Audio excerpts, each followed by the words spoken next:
I took the job because it paid cash. No questions, no background check, just a phone call and an address. The woman on the phone said the house had been empty for years. It just needed a deep clean before they could sell it. I'd cleaned abandoned places before. Foreclosures, estate sales, homes where life just stopped suddenly. This one was at the very edge of town. It had a tall fence, an overgrown yard, and windows that stayed dark even in the bright daylight.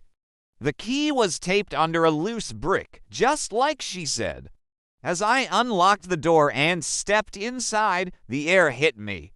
It was stale, not rotten, just untouched. All the furniture was still there, everything coated in a layer of dust so thick you could write your name in it. On the walls, I saw family photos, or at least what used to be family photos. I started my work in the kitchen, wiping counters, bagging up old trash, trying not to think too much about the people who once lived there. That's when I noticed something really strange.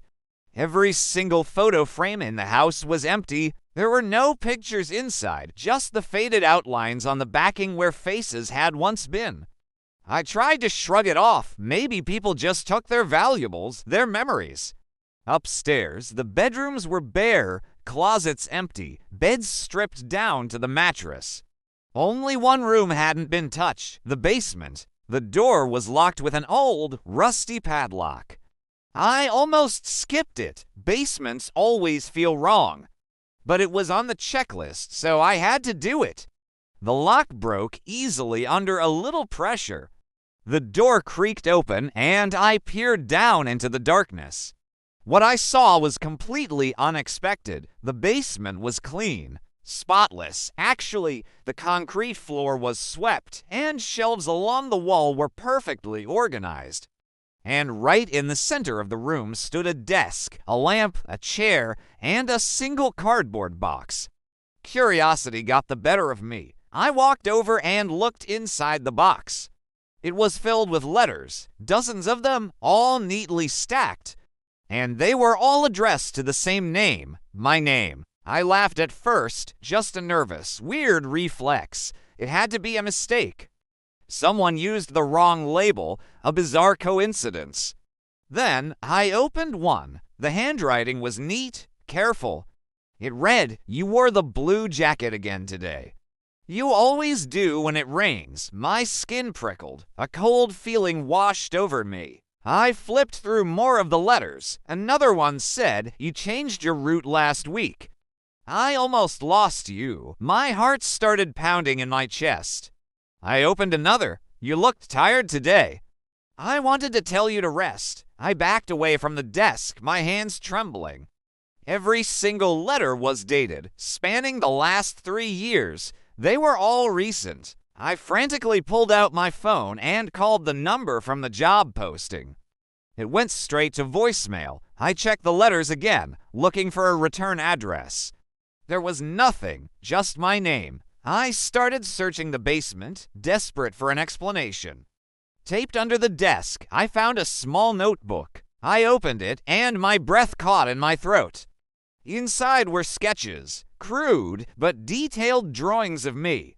Me walking to work, me at the grocery store, me standing right outside my own apartment building. My mind was racing. Then I saw the last page. It was a floor plan, a detailed layout of my apartment. Exits were marked, windows were circled. There were even times written in the margins. I dropped the notebook and ran. I scrambled up the basement stairs, my only thought to get out. But when I reached the front door, it was wide open. I was sure, absolutely positive, that I'd closed it behind me. I stepped outside, my eyes scanning the quiet, overgrown yard. Everything was still. That's when I saw it. A car parked directly across the street. The engine was running, and the windows were tinted so dark I couldn't see inside. I didn't think. I just ran. I sprinted to my car, fumbled with the keys, and drove straight to the police station, my hands shaking so badly I could barely grip the steering wheel. They listened to my story. They were skeptical at first. I could see it in their eyes. But as I kept talking, their expressions changed. An officer agreed to go back to the house with me. When we arrived, the car was gone. We went inside, down to the basement. It was empty. The desk was gone. The letters were gone. The notebook, everything. It was all gone. They probably moved out, the officer said carefully, trying to be gentle. But the letters, I insisted, my voice cracking. There's no evidence, he replied, and I knew he was right. There was nothing to prove what I'd seen. I quit my cleaning job that week. I changed my entire schedule, my daily routes. I even stayed with a friend for a while, too scared to be alone in my own apartment.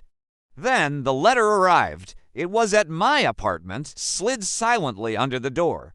The note inside was short. You weren't supposed to read those. I moved. I packed up my life and left for a new city. I found a new job, created a new routine. Months passed and the silence returned. I started to feel safe again. I started to believe it was over. Until one day, I was unpacking groceries in my new kitchen. I turned around and noticed something hanging on the back of my chair. A blue jacket. I don't own a blue jacket. Pinned to the collar was a small, folded note. My hand shook as I opened it. You still choose it when it rains. I sank to the floor and cried. Not from fear, not this time. It was from the horrifying realization that some people don't just disappear. They just get better at watching. Sometimes the most terrifying thing you can discover isn't that someone knows who you are. It's that they've been quietly building a life around you without ever needing to meet you at all. Thanks for watching. If you enjoyed this story, make sure to follow for more.